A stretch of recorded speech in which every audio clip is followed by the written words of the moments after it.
In the early morning of a spring day in 1995, the desert air was cool and clear as Agent Luis Moreno drove his patrol truck along a lonely stretch of border road. He had worked for the Border Patrol for nearly a decade, and he knew this land. By heart, the sun had not yet broken above the distant ridges, and the world still held the hush that comes before dawn. Across the seats sat a thermos of coffee wrapped in a worn cloth, the scent of roasted beans rising whenever he opened the lid. Luis liked to have a hot cup before he began his rounds. It helped him focus. Luis had grown up in a small town not far from the border. He remembered wandering these desert plains as a boy, chasing lizards and climbing on weathered boulders. His family had taught him to respect the land, its beauty, and its dangers alike. As an adult, he carried that respect into his work. He understood that many crossing these plains came seeking safety or a chance to build a better life. Knew the border could be unforgiving when people were unprepared for the harsh winds and heavy nights. He took his responsibility seriously. On this morning, he planned to check an old dirt trail where a rancher had reported fresh footprints. The trail cut through scrub brush and followed a rocky wash that led south into Mexico. He had patrolled the route many times before, but the rancher's call the day before suggested someone might be trying an unmarked crossing. Luis thought it could be a family traveling in small groups, moving at night so they would not be seen. He felt a familiar sense of purpose as he steered his truck onto the rutted road. The truck's engine growled softly as he followed the tire tracks that wound past scattered mesquite trees. He kept his eyes on the horizon, alert for any sign of movement. He remembered how his partner, Javier Santos, always said that walking tracks spoke in quiet clues. A deeper footprint here meant someone carrying a child or a heavy bag, lighter. Mark there told you to watch for someone traveling alone. Luis hummed a soft tune to himself, one he and Javier had learned in childhood, thinking it might bring him luck.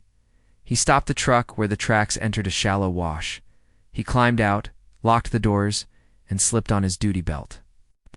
Desert floor was still moist from the morning chill, and he could see clear imprints of footprints leading down between the stones. Carefully, he knelt to inspect them. These prints told him someone had been here only hours before. He studied the spacing and the depth. Maybe 2 or 3 people, he thought. The prints went into a narrow gap between rocks, where shadows still lingered. Luis radioed his partner. "Base, this is Unit 7. I'm on foot at grid section Delta 5. I'm going to follow these prints." His voice was calm, and the words sounded routine. His supervisor answered, "Copy that, Unit 7. Javier is on the way to support." Javier would normally ride with him, but that morning Javier had been called away to help process a report from another sector. They had agreed that Luis would handle this check alone, since he was comfortable here. Still, he felt the slight tug of loneliness as he moved slowly into the wash, scanning for other signs: discarded water bottles, pieces of fabric, even empty footprints where shoes had slipped. He carried enough water and food for a long day. He had walked these washes in summer heat that could climb to intense highs, and in winter's chill that settled like ice when the sun dipped below the mountains. But spring was usually mild, and today was no exception. A few small clouds floated above, tinted pink at the edges by dawn light. He climbed over a round rock the size of a small car tire and found a narrow path of packed sand. He knelt again, brushed sand away with a careful finger, then stood and moved on as he ventured deeper. He smelled the sour stems of creosote bushes, mixed with the sweetness of spring wildflowers hidden in rocky cracks. He wondered who might be on that trail. He left messages carved on thin tree branches, long ago rows to water caches left by his unit, or by migrants who hoped someone would follow. He had learned where those caches lay, and he always marked them for others who might come after. He believed in leaving a path of safety. He paused at one such cassia, a small cardboard box wedged between stones. He opened it to find a sealed bottle of water, a few protein bars still good, and a plastic bag containing medical supplies. He tapped his radio base. "I found a cache at my position. No fresh signs beyond this point. I'm heading back to..." Truckee took the supplies and tucked them onto his belt. Then he looked once more down the wash. The footprints continued, faint now, leading into a narrow gap between two rocky ridges. It was a place where sunlight rarely touched. He thought maybe they had slipped through at night. Luis decided to follow a bit further. He crawled through the narrow opening, careful not to get scratched by jutting stones. He emerged on the other side to a small alcove carved by wind and time. It was the kind of place where someone could hide from view. He stood up and scanned the area. The ground was littered with a few torn bits of cloth, as if someone had lost a shirt or a cloth bag. He found an overturned plastic container that might once have held water, but no people. He moved slowly forward. Beyond the alcove, the land sloped gently down to a hidden bend in the border fence old metal wires, half hidden by bushes. Luis had seen this spot before. It was not a common crossing point, but it was known to seasoned travelers. He looked closely and saw a small dark stain on the ground to smear that caught his attention. He leaned down to inspect it, pulling out a pair of latex gloves from his belt pouch. He touched the stain lightly and realized it was dried blood on a scrub brush. He stood up, heart pounding slightly, and spoke into his radio. "Base, I have possible blood sample at my position. Requesting immediate backup and medical unit." Gave his exact coordinates. He took a step back, scanning the ridge. Silence was thick. A lone hawk circled overhead, its cry echoing off distant rocks. In that moment, he knew he had to stay alert. Blood on the ground could mean someone was injured nearby. He peered around the fence wires but saw no one. Moved slowly toward the fence to see if he could find a break or a crossing. As he reached out to part the brush covering the wires, he felt the hairs on his neck stand up. He opened his mouth to call in again. But a strange noise stopped him, a scuff of fabric almost like a foot shifting on rock. He swung his head toward the sound, but saw nothing. His heart raced. He took another breath and scanned the brush. His mind raced. Was it a smuggler's lookout? Was it someone trying to hide? He reached for his radio to report the sound, when suddenly, a bright sunbeam broke over the ridge, flooding his field of view with light. It momentarily blinded him. When his vision cleared, he looked down and found that his radio was silent. He turned quickly, wanting to call in. But just then, he heard a voice behind him. Quiet. Urgent. Don't move. The words were soft, but firm. He froze, hand on his holster. The brush rustled. Two figures leaned out from behind a boulder. They held their hands in the air. He stayed calm, remembering his training. "Border Patrol," he said in Spanish, voice steady. "Luis Moreno, do not make sudden moves." They stepped forward just enough for him to see their faces, a man and a woman, both pale and thin, eyes wide with fear. He realized these were migrants who had maybe been injured crossing. The woman's arm bore a fresh scrape. The man's shirt was torn. Luis took a deep breath and slowly folded his arms. "I will help you," he said quietly, reaching into his pocket for gloves and a small first aid kit. He glanced back toward the ridge, expecting his support to arrive any second. But the radio stayed silent. The sky above was still clear, and in the hush of that hidden corner of the desert, it felt as if the whole world was holding its breath. He focused on the two strangers, on the task of helping them. He called softly, "I have 2 injured people. Stay calm. I'm going to help you." He tore a strip of cloth to wrap the woman's arm and poured a small bottle of antiseptic onto a gauze pad. As he worked, the sun climbed higher, and the world beyond the alcove brightened. But in that secret place, the moment stretched. Then, without warning, his radio crackled to life, but there was no voice, only static. He stood, the gauze in his hand, and turned to see that the 2 figures had vanished. The alcove lay empty. The bloodstain was still there, the torn cloth fluttered in a breeze. But the footprints ended at the rocks. Luis glanced at the fence, then at the horizon. He looked around one more time for any sign of Javier or the medical unit. Realized he was alone again, the only sound his own breathing. He placed the first aid supplies back into his kit and called his radio. "Base, this is Luis Moreno. I need immediate backup. I have no visual on the injured. Please respond." His voice echoed in the still air. He received no answer. The desert held its silence. He folded the equipment and slipped it back into his kit pouch. He stood there for a moment, eyes on the empty alcove. Then, carefully, he turned and began the walk back to his truck. Every step echoed his concern. He knew he needed to report what he had found.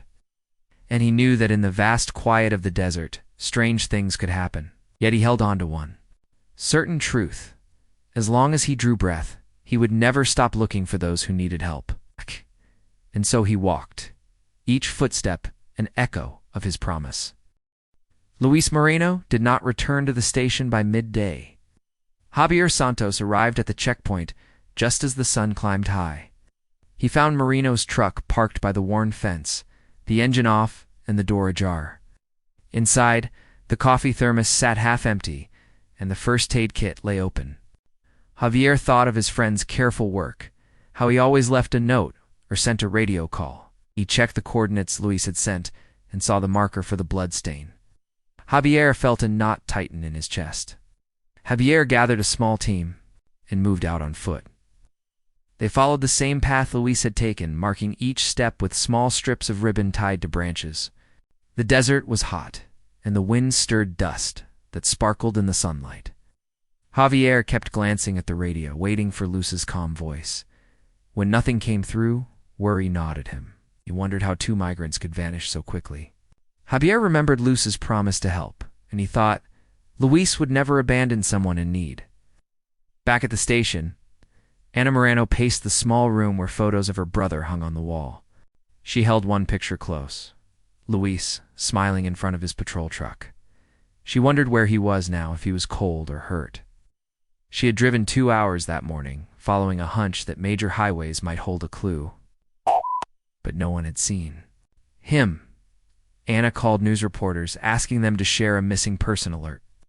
She hoped someone, somewhere, would recognize her brother's face and bring him home. In the field, Javier's team reached the old washing point, where the ground had a faint red stain. They spread out, scanning every inch of sun-baked rock. One agent knelt and picked at dried particles, careful not to disturb them. Another found a small tuft of cloth snagged on a thorny bush. Javier collected each piece of evidence in clear bags and radioed for forensic support. As they worked, wind danced through the bushes, lifting sand into the air. It felt like the desert was whispering secrets they could not hear. That evening, the team returned without Luis or the migrants. Javier studied each face in the sunset's glow. These were people who served their country, and they trusted Javier to lead them. Back. He looked at the ribbon markers fluttering in the breeze and thought of Luis tying ribbons long ago for other patrols. Now those same ribbons marked a mystery. Javier called Anna with the latest update. He spoke softly, careful not to break the fragile hope she held. He promised they would search again at dawn. Anna tried to sleep that night, but every sound made her heart leap. She remembered their childhood. Morning runs on dusty back roads, evenings at home sharing stories with their parents. Luis had always been steady, calm, and kind. She refused to believe he had simply disappeared. She woke before sunrise, dressed in her coat, and drove back to the station. She carried her brother's photo and a small journal where she had written memories and prayers. She wanted them close, as if that could guide him home. As the sky lightened, Javier and Anna joined. In a new search, agents moved in a wide circle, and volunteers from the ranching community arrived with horses and binoculars. Anna climbed onto a horse named Dusty, feeling strength in its steady gait. Javier handed her a radio and pointed toward the rocky hills. Where Luis's footprints had started, "Cover every trail," he said. "We'll not stop." Anna nodded, tears in her eyes, but her voice was firm when she answered, "I know he's out there." They fanned out across ridges and washes. Javier climbed a rocky outcrop to scan the desert floor. He recalled Luis's careful steps. How? He moved quietly to protect those in danger. Now, Javier felt a new urgency, as if he must follow in his friend's footsteps to find him. He spotted a flash of silver near a dry creek bed. He signaled down to Anna and rode toward it. Out to be a piece of broken mirror with a badge engraving, Javier held it gently, as if it were a piece of Luis's heart. Anna rode up, and they stood together in the silent desert. Javier placed the badge fragment in a pocket and spoke softly. He was here. Ana touched the ground, tracing the path. Where Luis might have walked, he listened to the wind and called his name. Hours passed with only echoes, yet Ana felt something shift inside. She sensed her brother's courage in the empty air. She whispered a prayer and vowed not to let fear take root. That night, the station glowed under bright floodlights. A map on the wall showed all the search zones, marked with red pins. Javier pointed to the newest badge find and said, "He came this far. Tomorrow we push deeper." Ana studied the map and circled an area near the old tunnel under the fence. She remembered seeing her brother draw maps like this when they were kids, planning adventures over stories and lunch.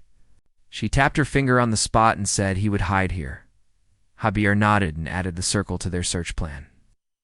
Agents prepared vehicles and pack horses, stocking supplies for a longer expedition. Ana sat at a metal table and wrote letters to local ranchers, asking for permission to search private land. She folded each letter carefully, as if each fold carried hope.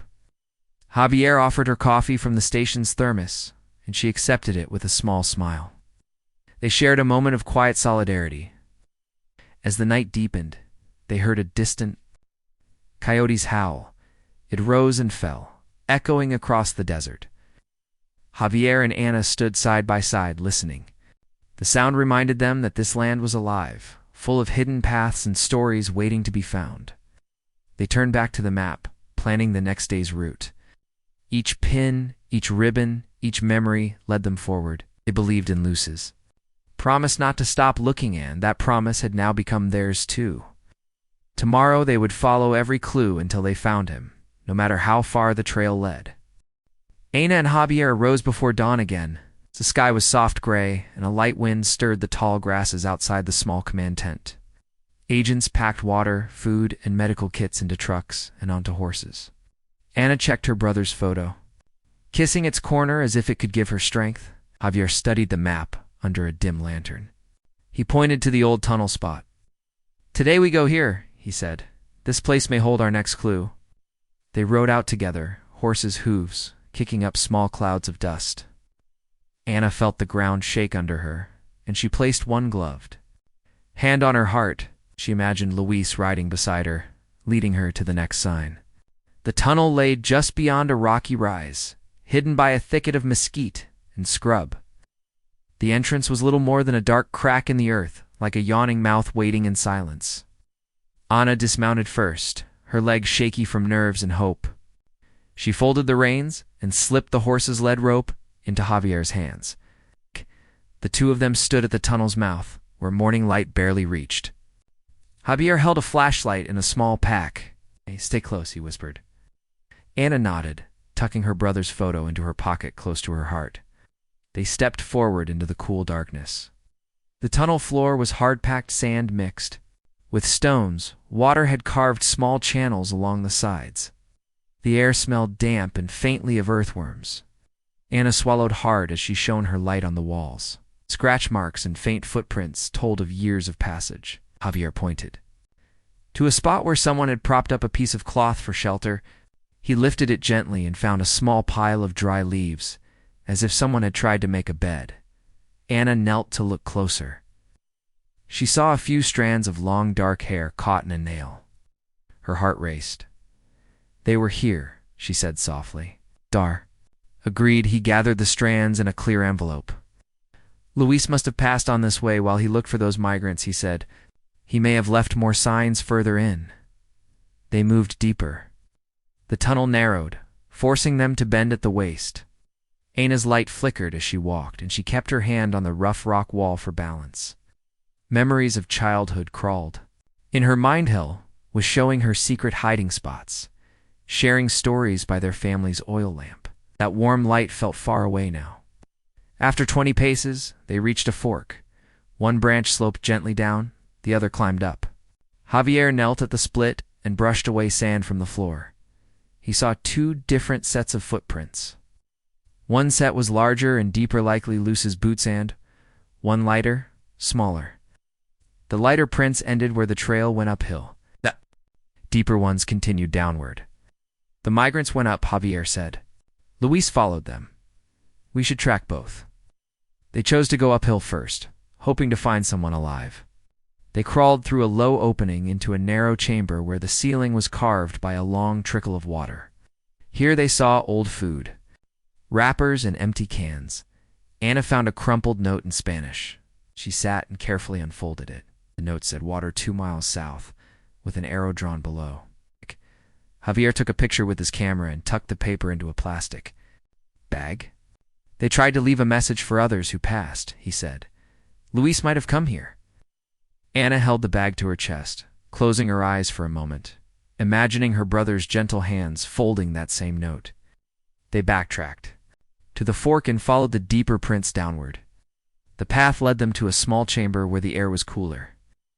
A puddle of water lay in the center, reflecting their flashlights like stars in a black sky. Rocks around the puddle were wet and slippery. Anna stepped carefully, her boots making faint echoes. On one rock she saw a clasp from a camera bag, something she recognized from a photo of Luis carrying his old brown camera during weekend hikes. She picked it up and ran her fingers over the metal, tracing the scratches he had once described. Javier took the clasp. He was here, he said. Let's see what else we find. They moved on until the tunnel opened into a larger chamber lit by a faint glow through cracks above. Sunlight filtered in like sunrise. Here lay a makeshift cat of branches and cloth.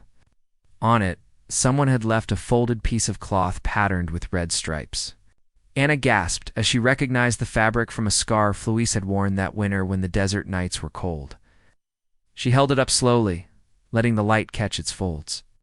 Javier knelt and shone his light on the cot. He found footprints leading away toward the brighter opening. He helped them escape, Javier whispered.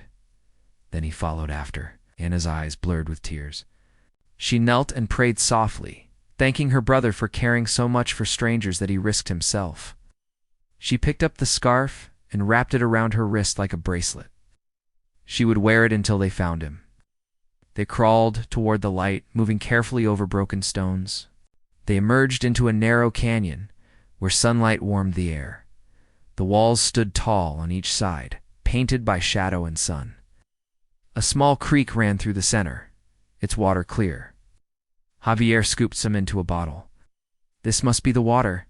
They marked on the note, he said, glancing at Anna.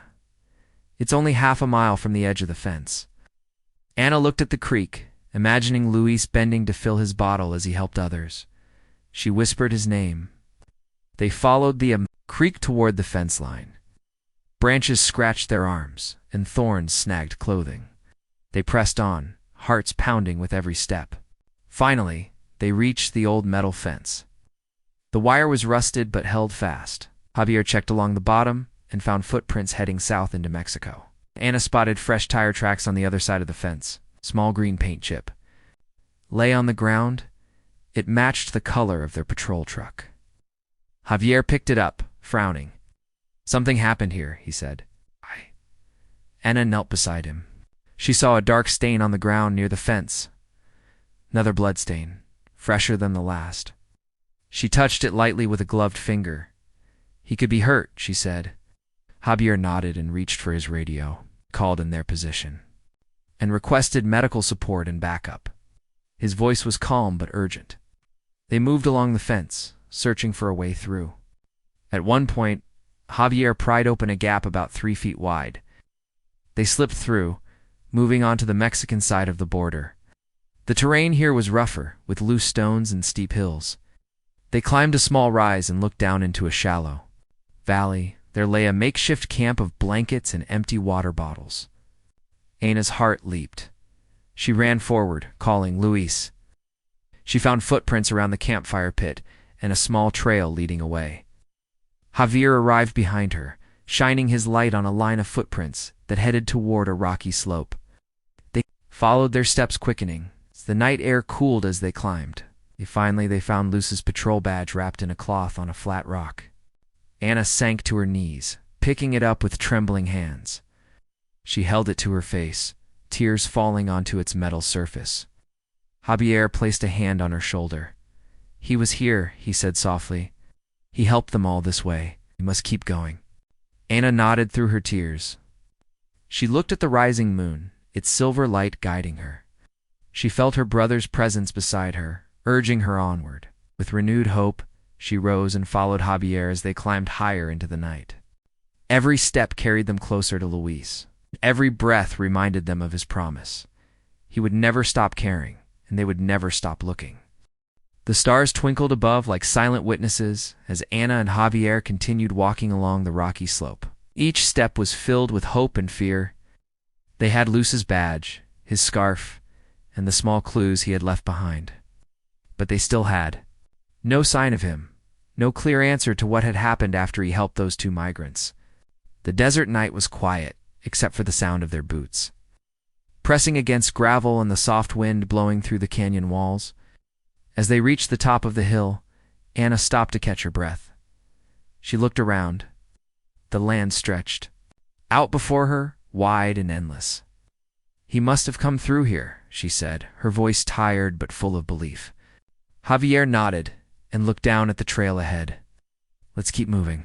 We're getting close." Just then, Anna's radio crackled. A young voice came through. It's a Special Agent Emma Clark from Homeland Security. I've been assigned to assist with the Moreno case. I reviewed old reports and found something strange. Anna and Javier listened carefully as Emma explained. Years ago, there was an abandoned warehouse near the border.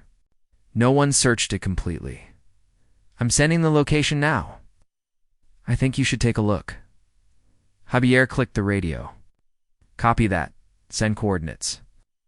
A moment later, his GPS beeped with the new location. It was about 7 miles from their current spot, not too far by patrol vehicle. Anna looked at Javier. Let's go. Maybe this will finally bring us answers. They returned to the fence and called their team to meet them with a vehicle. 30 minutes later, a border patrol truck pulled up. Anna and Javier climbed in, still dusty from the hike. The agent behind the wheel, a quiet man named Paul, didn't ask questions. He just nodded and drove toward the warehouse location under the fading stars. As dawn broke, the warehouse came into view. It was large, rusted, and surrounded by tall, dry weeds. The windows were broken, and the large front doors hung crooked. It looked abandoned. Anna stepped out of the truck, heart pounding. She could feel something important was about to happen. Let's go, she whispered. They pushed. Opened the doors. Inside, the air was thick with dust and silence. Sunlight streamed in through holes in the roof. There were piles of old boxes, broken furniture, and forgotten tools. Javier scanned the space with a flashlight. Emma's voice came again on the radio. Look for a metal hatch in the floor. Some reports mentioned it, but it was never searched properly. Anna and Javier split up and moved slowly through the warehouse. After several minutes, Ina called out, I found something. She pointed to a square piece of metal hidden under a pile of boards. Javier rushed over. Together, they lifted the boards and brushed away the dust. The hatch was locked with a thick chain, but the lock was old and rusty. Paul handed Javier a crowbar. With a few strong hits, the lock snapped. They pulled the hatch open, revealing a dark staircase leading underground. Anna took a deep breath. I'll go first, she said. Javier followed close behind, holding a strong flashlight. The air below was cooler, with the smell of damp concrete and old metal. The staircase led to a tunnel knot, a natural one, but something man-made. Walls were lined with bricks, and there were old lights along the ceiling, though none of them worked. They walked carefully, their footsteps echoing. After about 50 yards, they came to a small room. Inside, they found old sleeping bags, food wrappers, and medical supplies. It looked like someone had been hiding there. Javier noticed something. On the ground, bent down and picked up a notebook, the pages worn and stained. He opened it slowly. Inside were notes written in Luce's handwriting. Anna gasped. That's his notebook. He always kept one during patrols. Javier flipped through the pages. The notes described migrants Luis had met, people he had helped, and places where they had hidden.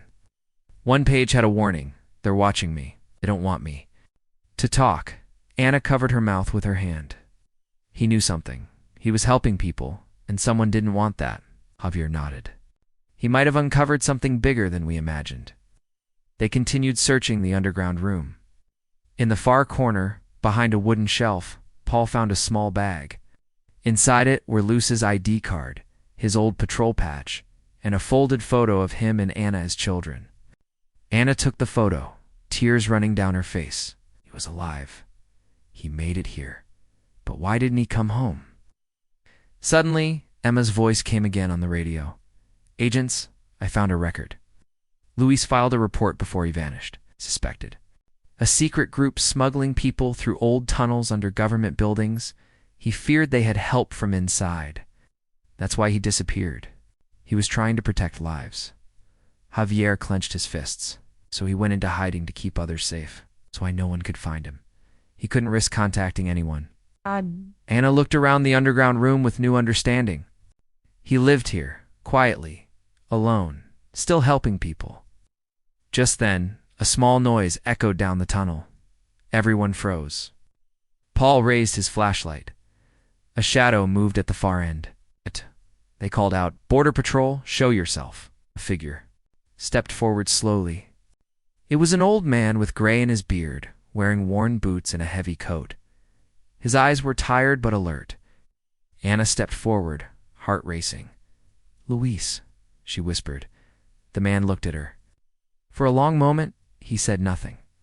Then, in a quiet voice, he answered, "Anna, you came." Anna ran to him and hugged him tightly, tears falling onto his jacket. Luis wrapped his arms around her, weak but steady. Javier watched with tears in his eyes. "We never stopped looking," he said. Luis nodded. "I had to disappear. They were after me. But I stayed close. I kept helping where I could." Turned to Anna. "I missed you every day." They helped Luis up the stairs and into the morning light. The sun was rising, painting the sky in soft colors. Luis shielded his eyes, smiling gently. After 9 long years, he was found.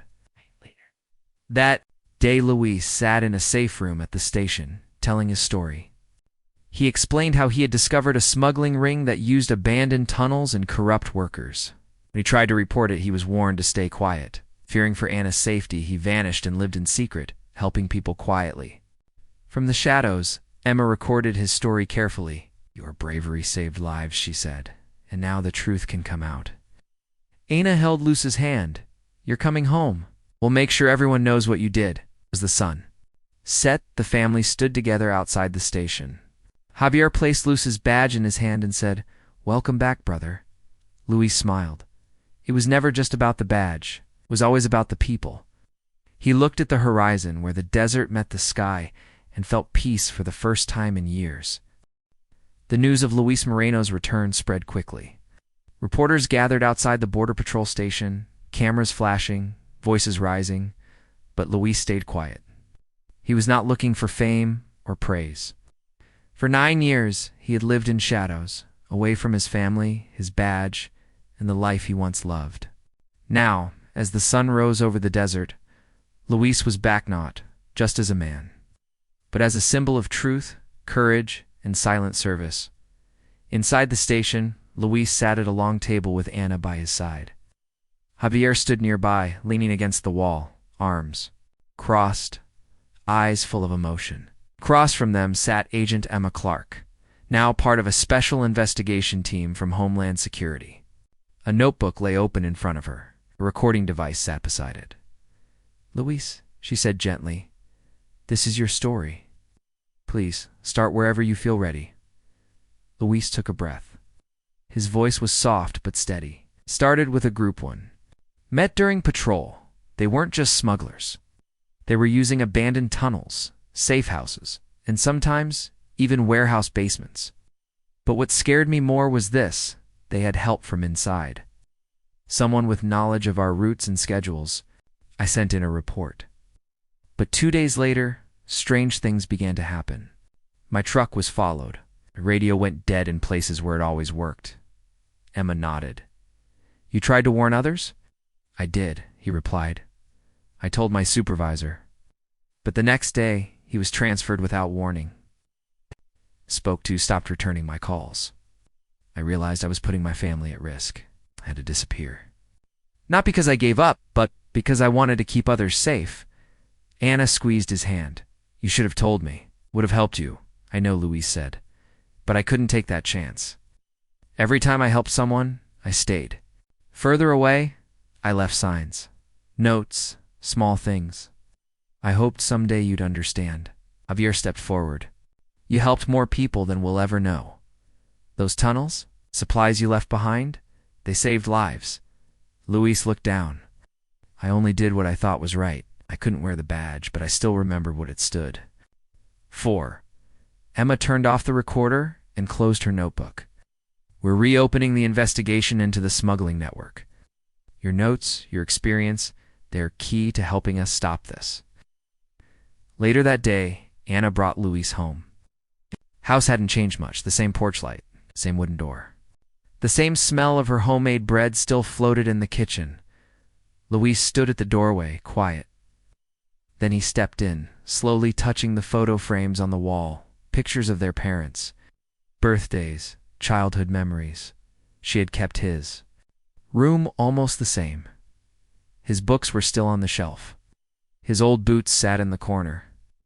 A folded flag rested on the table, beside a candle she had lit every year on the day he went missing. I lit it for you, she said, wiping her tears. Every year. On your birthday. On the day you disappeared. I never stopped hoping. Luis hugged her, tears in his eyes. You kept me alive, Anna. In here, he touched her heart gently. In the following weeks, Luis helped investigators retrace the smuggling network. With his help, they discovered more hidden tunnels and arrested several people involved. One of them was a former employee who had leaked patrol schedules. Luis was asked if he wanted to return to duty. He shook his head. No, I've done my part. Let the next generation take it from here. I'll help from the sidelines. The town held a small ceremony to welcome him back. People gathered at the community hall, owed neighbors, retired agents, even migrants who had once received help from someone they never saw. Now, they saw his face and came to say thank you. Anna stood on the stage and spoke first. This is my brother Luis. Many of you knew him as a border patrol agent. But today, we know him as something more. A protector. A man who gave up everything to do the right thing. Crowds stood and applauded. Some wept. Luis walked to the microphone and looked out at the faces, so many of them familiar. All of them kind. I was never gone, he said. I was just waiting, watching, trying to make a small difference. Thank you for not forgetting me. After the ceremony, an older man approached him quietly.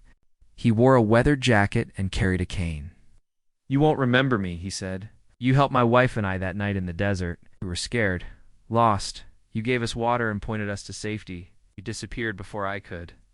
Say thank you. Luis smiled and shook his hand. I'm glad you made it. The man nodded. You saved 2 lives that day, probably more. As weeks passed, Luis began to adjust to a slower life.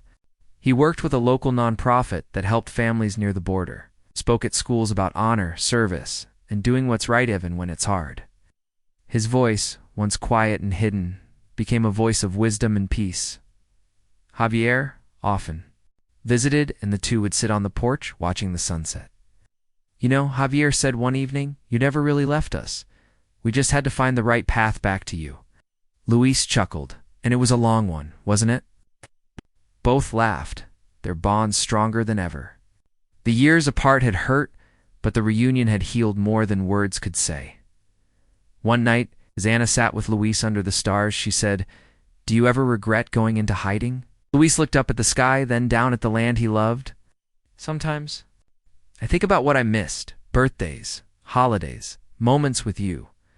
But if I had stayed, more lives could have been lost. Chose the hard road. But in the end, it led me home. And with that, the wind picked up, rustling the trees. The candle Anna had lit inside flickered softly through the window. It was no longer just a flame of hope.